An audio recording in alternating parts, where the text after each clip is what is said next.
I'm running for a lead position. And one thing na gusto ko sana i-share is about the color orange. Actually, color orange, insecure talaga ako sa color orange kasi mas nangigitim ako sa color orange. And like many things, no first year high school, first year college ako, insecure din ako sa mga bagay-bagay. Pero, dahil first year high school, join ako tinili gabay, nawala insecurities ko rin, mas nakalala ko yung sarili ko. And I'm running because I want to give back. So yun, looking at the tinili gabay, tingnan natin, ito yung pagka-identity ko so paano siya gumagana. So una, yung tinili gabay, bibigay siya ng formation sa mga members, and hopefully binabalik niya rito sa org.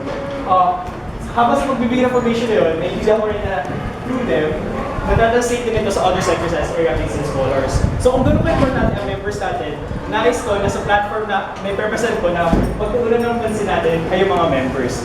More importantly, tignan natin kung ano nga ba relationship ng Gabay sa members niya. Nakikita ko na yung members nagsistick lang siya sa Gabay pag meron significance ay may relevance yung ginagawa niya doon sa mismong org. Pero, on the contrary, paminsan-minsan, nawawala ito at napapalitan lang yung mga pagod, mga frustrations, and irrelevance. Paminsan common issues doon na paminsan common issues doon na yung iba na ayaw na tumuloy or nawawala ng commitment dahil sa mga ganitong problems. So I'm proposing, sayang. Sorry, sayang. So I'm proposing na magkaroon ng deeper relationships. And I'll explain kung ano yung deeper relationships. First is deeper relationships sa mga members natin. Pakikita natin na sana mas kilala natin bukod sa pag-symbol highs and lows ng mga members. Susunod, relationships sa mismong project. Sana makita natin yung significance na meron sa bawat project na binibigay. Next is yung sa sectors. Siyempre, ito yung mga stakeholders talaga natin for the organization.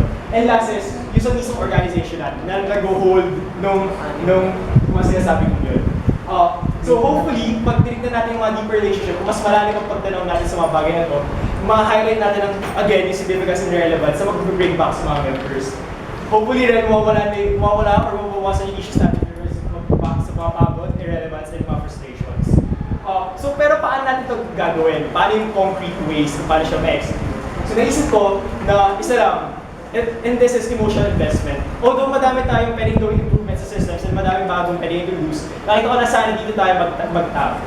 Bakit? Kasi first, feeling ko pag binigyan mo ng emotional investment yung mga members, magkakaroon tayo ng better quality projects. Kasi mas bibigyan nila ng pansin or bibigyan nila ng ownership yung ginagawa nila. Next is, yun nga, magkakaroon ng significance kung ano man yung output na produce nila. And next, magkakaroon ng motivation or patuloy lang sa paggawa. Especially ito, nakikita natin sa issues with the older members na palagi na natin nakikita sa mga projects. Last is, especially sa mga new members, kung nakikita nila na nata-translate yung motivation nila, magkakaroon ng commitment. So, ang recap lang, nakita natin significance members na nagtatranslate sa mga sectors na gusto ko sana palalimin natin yung relationship nila through emotional investment. So, ano yung concrete ways talaga kung paano? Ito yung naisip ko, tatlo sila. First is, focus on old members. Asterisk did. Kasi nakita ko din yung Gabay, pagpasok mga freshies, sila talaga yung focus natin. Nagbibigay pa tayo ng boses sa kanila as in freshman representatives. Pero sana bibigyan natin ng attention tayo mga nakakatanda. Kasi paminsan na mapagod din tayo, kailangan rin natin ng konting affirmation. So kailangan natin magpasalamat. And we can do that in many concrete ways na up para sa maturity level natin.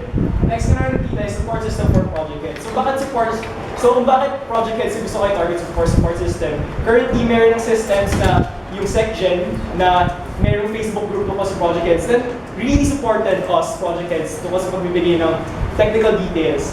And makikita natin dito, meron din mga bacon sessions. Gusto ko sana na pag-isahin natin yun and magbigay tayo ng other needs na kailangan ng mga project heads. That is emotional support and yung needs for yung pag-desolation. Last is yung potential and competency database na pag minsan kasi ang hirap mag-hirap ng members, is magugulat nila lang, ay ito magaling pala to pero sayang hindi ko siya nakuha.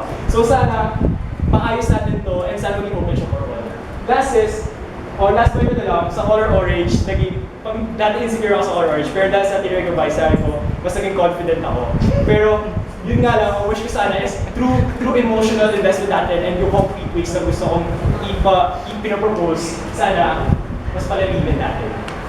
Yun lang.